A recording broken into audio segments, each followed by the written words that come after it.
വിശുദ്ധ ഗ്രന്ഥത്തിലെ 83-ാം സങ്കീർത്തനം. ഇസ്രായേലിന്റെ വൈരികളെ നശിപ്പിക്കണമേ. ദൈവമേ, മൗനമായിരിക്കരുതേ. ദൈവമേ, നിശ്ചലനും നിശബ്ദനുമായിരിക്കരുതേ. ഇതാ അങ്ങയുടെ ശത്രുക്കൾ ഇളകി മറിയുന്നു, അങ്ങയുടെ വൈരികൾ തലപൊക്കിയിരിക്കുന്നു. അവർ അങ്ങയുടെ ജനത്തിനെതിരെ കെണിയൊരുക്കുന്നു, അങ്ങ് പരിപാലിക്കുന്നവർക്കെതിരെ ഗൂഢാലോചന നടത്തുന്നു.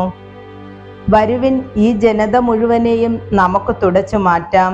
ഇസ്രായേൽ എന്ന നാമം മേലിലാരും ഓർമ്മിക്കാതിരിക്കട്ടെ എന്നവർ പറയുന്നു. അതെ, അവർ ഏകമനസ്സോടെ ദുരാലോചന നടത്തുന്നു.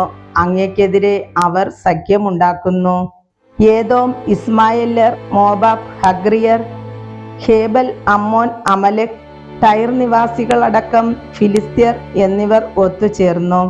ലോത്തിന്റെ മക്കളുടെ സുശക്തകരമായ അസ്രിയായും അവരോട് ചേർന്നു. മെതിയാക്കാരോട് ചെയ്തതുപോലെ അവരോടും ചെയ്യണമേ. കീശോൻ നദിയിൽ വച്ച് സിസറയെയും യാബിനോടും ചെയ്തതുപോലെ തന്നെ. അവരെ എൻദോറിൽ വച്ച് നശിപ്പിച്ചല്ലോ. അവർ മണ്ണിന് വളമായി തീർന്നു. അവരുടെ കുലീനരെ ഓറബ്, സേബ് എന്നിവരെ പോലെയും അവരുടെ പ്രഭുക്കന്മാരെ സേബ, സൽമുന്ന എന്നിവരെ പോലെയും ആക്കണമേ. ദൈവത്തിന്റെ മേച്ചിൽപ്പുറങ്ങൾ നമുക്ക് കൈയടക്കാം എന്നവർ പറഞ്ഞു.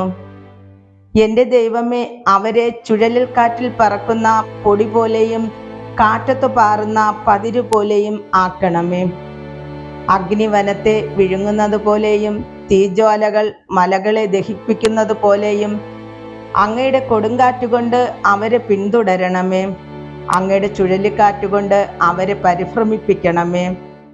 അവർ അങ്ങയുടെ നാമം അന്വേഷിക്കുന്നതിനു വേണ്ടി അവരുടെ മുഖം ലജ്ജ കൊണ്ട് മൂടണമേ. അവർ എന്നേക്കും ലജ്ജിച്ച് പരിഭ്രമിക്കുകയും അപമാനിതരായി നശിക്കുകയും ചെയ്യട്ടെ. കർത്താവ് എന്ന നാമം വഹിക്കുന്ന അങ്ങ് മാത്രമാണ് ഭൂമി മുഴുവനെയും ഭരിക്കുന്ന അത്യുന്നതനെന്ന് അവർ അറിയട്ടെ.